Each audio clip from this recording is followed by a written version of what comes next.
Welcome, everyone. We're going to go ahead and take just a quick look at certain games here in these kind of episodes, and today we're looking at the game Dark Souls. Dark Souls is a 2011 action RPG game released by From Software on PS3 and Xbox 360, and has since been ported to PC and then remastered for release on all current gen consoles, including the Nintendo Switch. I played on PC as the platform of choice for this video, even though I do have a copy on 360, which I think I received for Games for Gold a couple years back. If I didn't, that means I did spend money on this software twice, which is a thought that does not excite me in the least. This is coming from someone who has bought Skyrim 3 times and every Halo game at least twice, along with a smattering of other double purchase games. If you didn't catch it, spoiler alert, I do not enjoy Dark Souls. So, the game starts off with a cutscene loosely describing the world where undead have arisen and some creature with a title of, I think, the first dead, lets loose disease, and now a bunch of people are dead, undead, or trapped in various cages for some reason. As the main character, you're also undead, but not a quote-unquote hollow, whatever that means, which hints at some of the issues I have with the game. You create your character based on a class and choose a starting item. Half of them explicitly state they have no purpose, so I'm not certain what the deal with the item is. I went ahead and chose a knight because the game is pitched as being extremely hard and unforgiving, and I figure with heavy armor and a shield, you have a good place to start. For my item, I think I picked a ring that I thought gave the description of recharging health when you're not in combat. However, I did not see that happen once. So again, not certain what the deal is. You wake up in a cage, someone drops a corpse on you that has a key in it for some reason, and off you go into the tutorial dungeon.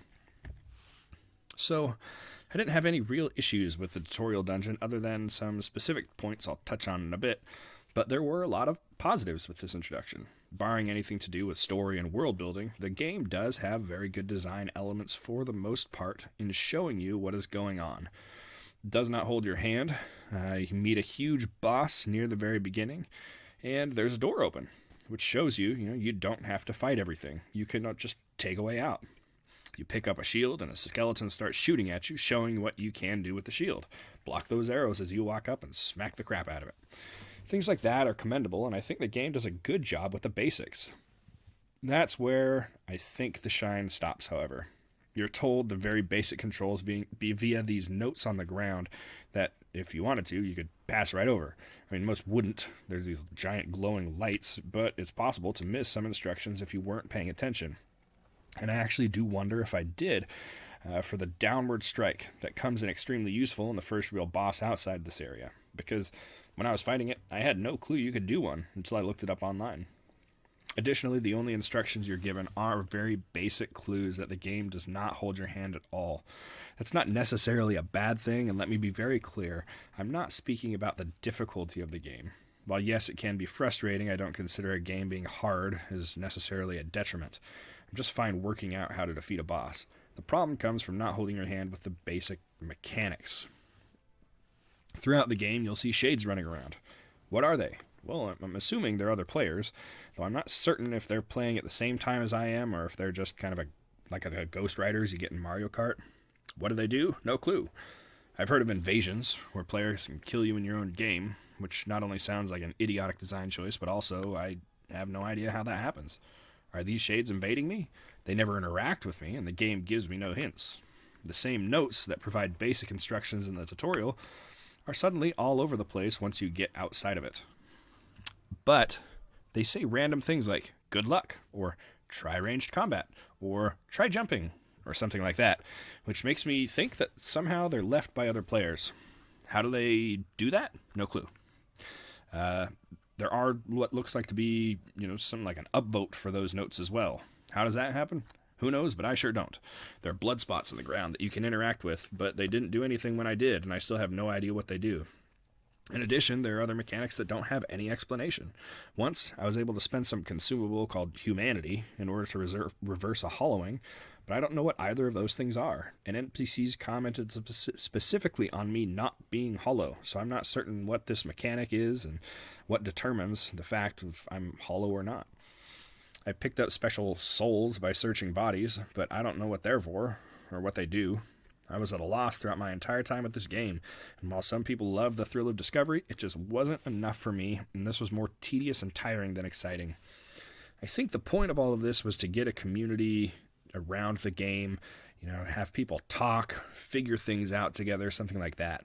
And in some games, such as Destiny, this really works and gets people really excited. For die-hard Souls fans, I'm certain this game does as well. However, for newcomers who ask questions and they get some haughty person typing, "Get good, scrub," or "Go back to playing Call of Duty, you casual," it just drives away people and doesn't help anybody's case. To speak about the actual game portion, it's an extremely open-ended setting that gives you no direction, and you just kind of run around. On 3 separate occasions, I ran into monsters I could either not damage at all, or do so little that I knew there wasn't any way to beat them at my current station. Once I tried and died, and the other 2 I just left. When you kill monsters, you get these souls that are different than the other special souls I collected, and you spend those to level up at bonfires, which act as kind of a checkpoint. Leveling up, however, is almost worthless. You increase one of your stats by 1 point, and that's just kind of obnoxious. I mean, it takes a really long time to make any sort of difference. I do see why they do it. When you die, you leave all of your souls behind at the point of your death. You're then teleported back to your bonfire, and everyone has respawned, all the enemies, which also happens each time you just rest at a bonfire to restore your health. You then have one shot to get back to where your souls are, and if you die before you get there, then they're gone forever. Due to that mechanic, I do understand the need to spend souls frequently and make minor improvements, but it changed just so little that I wasn't happy when I leveled up, and it wasn't an exciting event. It just kind of seemed very routine and mundane. The game is difficult. It did live up to the hype that I received. If I wasn't paying attention, I'd get a huge chunk of my health destroyed by basic common skeletons. The bosses I fought were stressful and really unfair. In addition to just being a challenge in general, I think I fought against the game mechanics themselves just as much as the enemies. Whenever I moved, attack, roll, something like that, it feels like I'm moving through water. There's a long delay at times between what I click and what happens, and overall it just didn't feel very responsive or fun.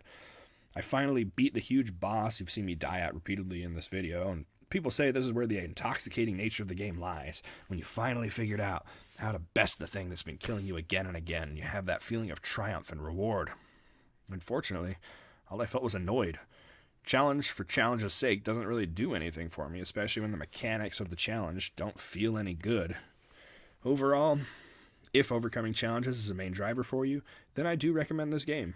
Unfortunately, I fall on the other end, and only made it about 4 hours into the game. I think the gameplay is a slog, the game is purposely obtuse, and the community behind these games is generally garbage. I know that 4 hours is, at a point where most people would say I didn't give the game a fair or proper chance, but at the same time, I didn't feel the need or the desire to continue going. For that, I give this game a hearty uninstall, and will be spending my time in much better ways, which games that respect my time more. And that is a quick glance at Dark Souls. Thank you very much, and I hope you guys have an excellent day.